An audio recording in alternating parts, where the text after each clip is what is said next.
Hi guys, good morning. কেমন আছো তোমরা সবাই? Welcome back to the channel. Welcome তোমাদের নতুন একটা ব্লগে। ঘুরেতে এখন বাজছে প্রায় 7:30 মতো। আমার একটুখানি জ্বর এসে গেছে, মানে শরীরটা একটু খারাপ।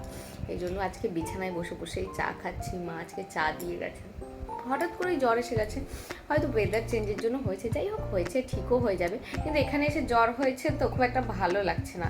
এখানে তো আমি এসেছি এই যে কদিন আছি, একদম ঘুরে সুন্দর প্রত্যেকটা দিন ঘুরবো, এটা করবো ওটা করবো, কিন্তু এখানে এসে বিছানায় বসে থাকতে একটু ইচ্ছা করছে না।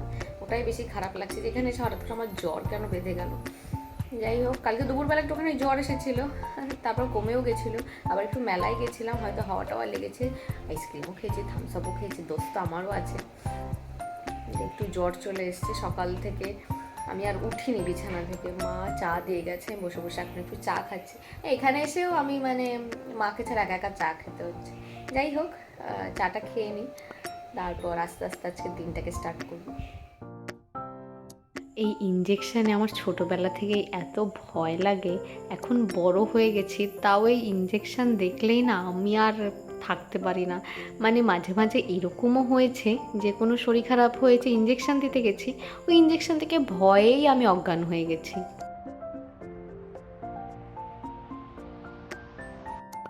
বেলার দিকে শরীরটা এখন একটু ভালো লাগছে, তাই ওপরে এসেছিলাম ব্রেকফাস্টটা করতে। খাটে এক জায়গায় বসে থাকতে না একটু ভালো লাগে না। সবাই বলছে এটা ভাইরাল ফিভার, এখানে সবারই নাকি এরকম জ্বর হচ্ছে, আর জ্বরটা না বেশ অনেক দিন ধরেই থাকছে। তাই আমি ভাবলাম আর রিস্ক নেবো না, ব্যাক টু ব্যাক অনেকগুলো কাজ আছে। জন্মাষ্টমী আছে, কালকে আমার শ্বশুরবাড়িতে পুজো আছে, সমস্ত কিছু মিলিয়ে অনেক কাজ আছে। এখন অসুস্থ হলে হবে না। তারা এক সেকেন্ড, ঘরে গিয়ে কথা বলছি, পাপি এখানে কথা বলছে, অসুবিধা। যাই হোক, চলে এসেছি বারান্দায়। আমার ঘরের যে বারান্দাটা, সেখানে মেন সমস্যাটা হয়েছে এখন এরকম জ্বর নাকি আমাদের এখানে সবারই হচ্ছে। তো মা বললো ঠিক আছে, লেট করে লাভ নেই, চল একবার ডাক্তারটা দেখিয়ে নিয়ে আসি। আর একটুখানি আগে থেকে আমি ব্লাড টেস্টটা করে নিলাম, কারণ ও ডাক্তারের কাছে গেলেই ডাক্তার নাকি ব্লাড টেস্ট দিচ্ছে। সেই জন্য আজকে ওই মায়ের সুগার টেস্ট করার জন্য না ব্লাড নিতে এসেছিলো। সেই জন্য মা বললো একবার তুইও ব্লাডটা দিয়ে দে, আবার পরে কবে আসবে না আসবে। এখন তাড়াতাড়ি করে গিয়ে স্নানটা করে নিই, ব্রেকফাস্ট তো করেই চলে এসেছি। আর মা চলে গেছে স্নান করতে, মা এসে পুজোটা দেবে, তারপরে যাব আজকে একটুখানি ডাক্তারখানায়। বললাম তো ডাক্তারখানায় যাব, কিন্তু হঠাৎ করে দিদিভাই ফোন করে বলল কি তুই বাড়িতে আছিস, তাহলে আমি যাচ্ছি তোর সাথে দেখা করতে। আসার পর থেকে ওর সাথে একবারও দেখা হয়নি, তাই ও এসেছে আমার সাথে দেখা করতে। তোমাদের তো আগেই বলেছি আমরা অনেকগুলো বোন, আর দিদিভাই হলো আমার জেঠুর মেয়ে। আর আসার সময় আমার জন্য এই টোস্ট বিস্কুটের প্যাকেটটাও নিয়ে এসেছে, যেটা খেতে আমি খুবই ভালোবাসি। এখানে তো আমি, দিদিভাই, মা আর দাদা রয়েছি। দাদার ফোনে ভিডিও কলে আবার বদ্দিও আছে। দিদিভাই লাঞ্চ টাঞ্চ করে অলরেডি বেরিয়ে গেছে, তখন তো আমাদের স্নান হয়নি, তাই আমরা লাঞ্চ করিনি। আমরা এখন আসলাম স্নান টান করে লাঞ্চ করতে। আর লাঞ্চে দেখো আজকে কি আছে। এটা হচ্ছে মাছের তেল ভাজা, ওই পেঁয়াজ টেয়াজ দিয়ে মাছের তেল ভাজা। আর এটা হলো থোর ভাজা। তার সাথে আজকে আছে আমড়া দিয়ে মুসুরির ডাল। আর আছে রুই মাছের তরকারি। ওই আলু আর ডাঁটা দিয়ে যে পাতলা ঝোলটা হয় সেটাই হয়েছে। দাদা আর শ্রীজা এখানে অলরেডি খেতে বসে গেছে। চলো আমরাও এবার বসে তাড়াতাড়ি করে লাঞ্চটা করে নিই। তবে লাঞ্চে কিন্তু আরেকটা আজকে স্পেশাল মেনু আছে, কাঁকড়া, যেটা আমার মাসি রান্না করে পাঠিয়েছে। আর এটা খেতে এত টেস্ট হয়েছে, আমি একটুখানি আনার সাথে সাথেই টেস্ট করেছিলাম। দাদার জন্য রয়েছে স্পেশাল ডিম পোচ, যেটা ছাড়া কিন্তু ও লাঞ্চ কিছুতেই করতে পারে না। দেখো, মাছের তেল খেতে ওইভাবে আমি ভালোবাসি না, একটু আনহেলদি তো, কিন্তু মাছের তেলের মধ্যে এই যে পটকাটা থাকে না, এটা খেতে আমি খুব ভালোবাসি। তোমরাও প্লিজ জানিও আমার মতো কে কে তোমরা মাছের পটকাটা খেতে ভালোবাসো। আর এই অভ্যেস আমার ছোটোবেলার, মাছের মাথা দিয়েই ভাত খাই আমি, আজকেও তাই হচ্ছে।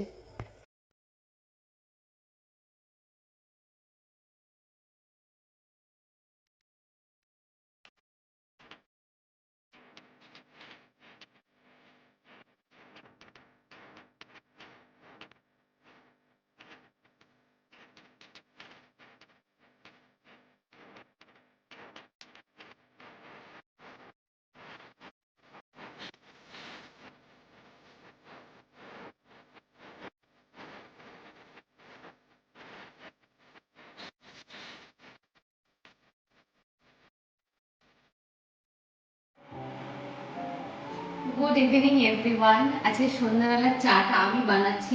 মার শরীরটাও আজকে একটুখানি খারাপ, কি হয়েছে জানি না, একে একে সবার শরীর খারাপ হচ্ছে।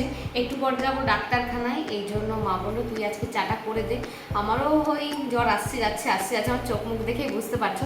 যাই হোক, সবসময় এই সমস্ত শরীর খারাপ বলতেও ইচ্ছা করে না, যতটা সেটাকে চেপে নিজের সমস্ত কাজ করা যায় ততই ভালো। এখন সন্ধ্যাবেলা চাটা তাড়াতাড়ি করে নিই, তারপরে যাবো ডাক্তারখানায়। সকালবেলা একবার বলেছিলাম কি ডাক্তারখানায় যাব, কিন্তু তারপর তোমরা দেখতে পেলে দিদিভাই আসলো, আর এতদিন পর দেখা হয়েছে, মানে গল্পের আসর চেয়ে বসেছে, আর সে আসর বন্ধ হয় না। তারপর ও গেল, আমি স্নান টান করে খাওয়া দাওয়া করলাম, তারপর একটুখানি রেস্ট নিলাম, রেস্ট নিয়ে উঠেছি, ভিডিও এডিট করলাম। এখন এসেছি একটুখানি চা করতে। লিকার চা খাবো হচ্ছে আমি, মা আর দাদা, আর মিলন মামা, মিঠুন মামা আর বাপি খাবে দুধ চা। ওদের চাটা বানাচ্ছি, ওদের চাটা দিয়ে আমাদের চাটা নিয়ে নিচে চলে যাবো। আগে না প্রত্যেকদিন সন্ধ্যাবেলা আমার এটাই ডিউটি ছিল, কি চাটা বানানো। খুব কম সম ডিউটি আমার থাকতো, ওই সন্ধ্যাবেলা সন্ধে পুজো দেওয়া আর তারপরে সে চাটা করে নিয়ে যাওয়া। যাই হোক, অনেকদিন পর আবার এখানে এসে চাটা বানাচ্ছি, ভাল লাগছে, মনে হচ্ছে সেই আগের মতো, যে সারাদিনে ওই একটা কাজই, ওই দুটো কাজই আমার আছে, সন্ধ্যাবেলা সন্ধে দিতে হবে আর সন্ধ্যাবেলা চাটা বানাতে হবে। চা বানাতে আমার ভালোই লাগতো। তবে একটা জিনিস কি, আমি লিকার চা, আমার পেছনে লাইটটা আছে, আমি লিকার চা একদম ভালো বানাতে পারি না। মানে আশিস তো একদম সহ্যই করতে পারে না আমার চা, ও নিজে বানায়। আশিস আমার থেকে লিকার চা খুব বেশি ভালো বানায়, আমি আবার দুধ চাটা ভালো বানাতে পারি। যাই হোক, এখন চাটা তাদের করে বানিয়ে একটু ডাক্তার দেখিয়েছি। ঘড়িতে অলমোস্ট 8টা বাজে।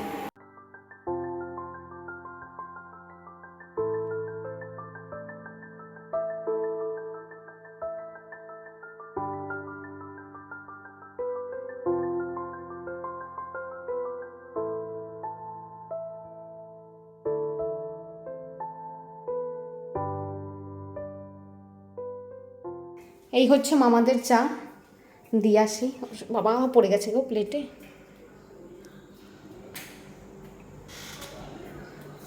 দরজাটা খোলো মামা।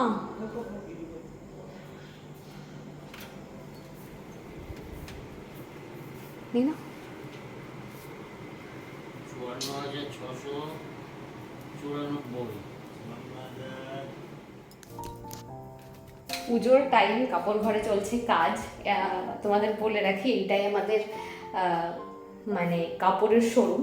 মেনলি আমাদের মেন বিজনেসটা হচ্ছে শাড়ির, তো এটাই শোরুম, আমাদের বাড়িতেই শোরুমটা। এখানে কাজ হচ্ছে এখন, তাই বেশি কথা বলা যাবে না, বাপি বকা দিয়ে দেবে। এখন আমাদের চাটা নিয়ে নিচে চলো। চাটা খেয়ে একদম রেডি হয়ে গেছি, আর আমাদের টোটোও চলে এসেছে। চট করে আগে ডাক্তারটা একবার দেখিয়ে আসি। চলে এসেছি ডাক্তারখানায়, আর ইনি হলেন মন্টু কাকু। আমাদের যখনই কারোর কিছু হয় না, ইনিশিয়াল চিকিৎসাটা এনার কাছেই হয়।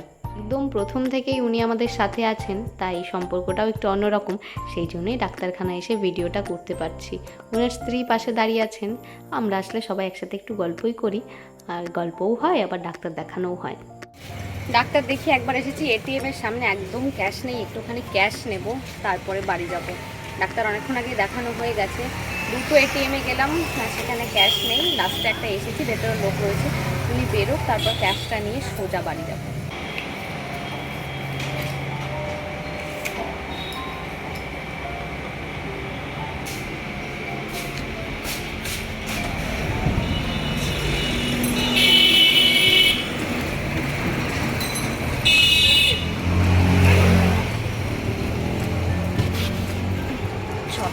টাকা তোলা হয়ে গেছে, এখন যাব সোজা বাড়ি।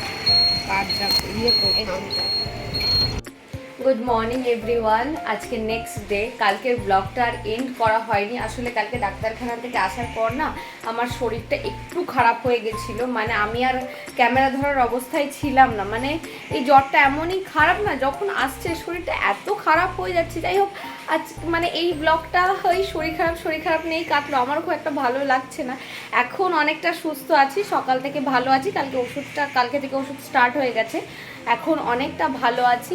কালকের ব্লগটাকে আর এন্ড করা হয়নি, সেই